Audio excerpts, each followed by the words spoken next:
Hi, welcome to Sonder Sisterhood. I'm Carrie, and this is Gavin. And this is a YouTube channel for the single and childless, not by choice person. Our video today is on holiday boundaries. So, the holidays can be a particularly difficult time of year for those of us who are single and childless, not by choice. The holidays really are kind of this child centric time and a family centered time, right? And if you feel misunderstood or alone, or on kind of the outside looking in, this is a video for you because it's some reminders of what boundaries for you to consider and set if you are single and childless, not by choice. So, the first thing I want you to think about is plan ahead. And you may want to journal a little bit about the holidays in general to help clarify for you what are the things that you want to do.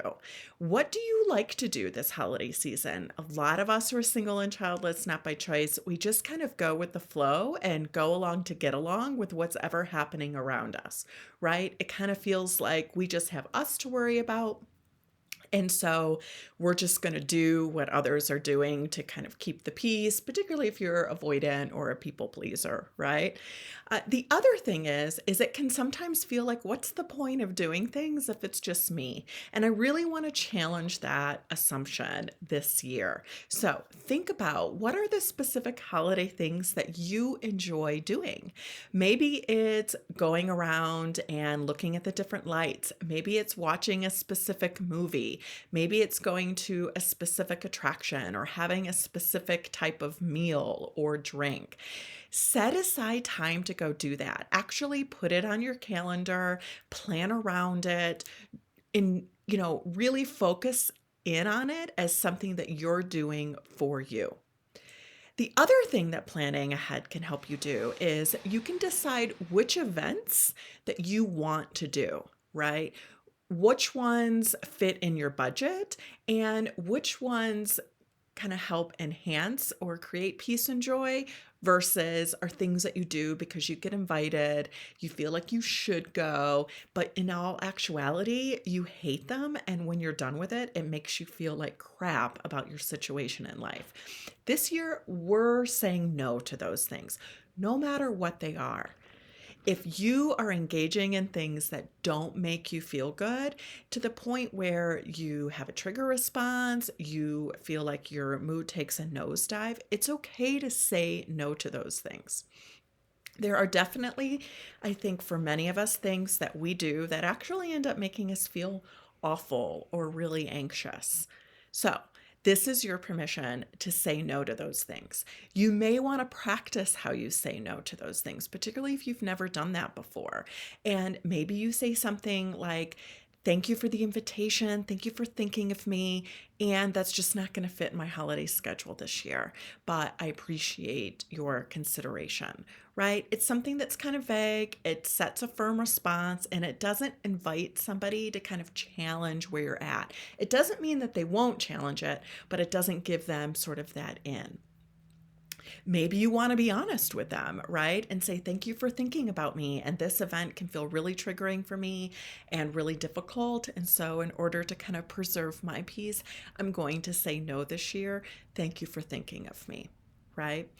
These are a couple of different ways that you can handle saying no to invitations. I also have a video on this YouTube channel about how to say no to invitations, so you can take a look at that too. Consider how you can exit a situation. So, if you do decide that you want to go to an event or a party or a family event, plan ahead or consider, how can I get out of this if I go and decide, you know what, this actually isn't for me, right? And decide what you're going to say, decide what your boundaries are around that, and really ahead of time give yourself permission that it's okay to leave early. And it's okay to decide, you know what, I thought I was going to try this and I'm not going to do that anymore. You don't have to stay in a situation that makes you uncomfortable or makes you sad. So, the other thing I want you to think about is Plan ahead on how you can cope in the moment if that's something that you would like to do. Maybe it's taking a break by leaving the room, or maybe it's taking a break by going on a walk. Maybe it's considering a mantra or a quote that you write down, and then you can pull it out and look at it if you need something to help regroup or recenter you. Maybe it's engaging in some kind of mindfulness exercise or some kind of box breathing, right? These are, maybe you go for a drive if that's something that you have at your disposal. The other thing to think about is consider also driving yourself there, so then you're not relying on anybody else if you do want to leave early, right? So these are all things to just kind of think ahead. You might need them, you might not, but being prepared and having a plan should you start to feel triggered, grief, uncomfortable, but you need a way to cope in the moment. Have a plan, consider those options as things that you can do. Again, prioritizing your mental health is not selfish. It is not a scenario where you're going to ruin the holidays for others, or it's a scenario where you're not grateful for what you have. It's intentionally deciding you're going to consider you as well in this because you're important, and you're going to make sure that you're taking care of yourself. There is nothing selfish about that. The other thing that I want you to think about in terms of having some holiday boundaries is consider who are your supports, right?